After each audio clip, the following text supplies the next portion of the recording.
Trainer helicopter ng Philippine Navy bumagsak sa likod ng isang palengke sa Cavite City, 2 piloto patay.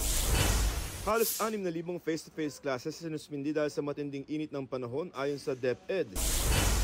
Grupong Manibela at Piston magtitigil pasada sa Lunes at Martes bilang pagkontra sa wala ng urungan deadline sa pagpapakonsolidate sa mga traditional jeepney sa April 30. Di otorisadong paggamit ng wangwang o blinkers ipinagbawal ni Pangulong Marcos sa mga government vehicle maliban sa emergency at law enforcement agencies. Pag-issue ng protocol license plate sa mga opisyal ng gobyerno pinababawasan. Joseph Morong nagbabalita para sa GMA Integrated News.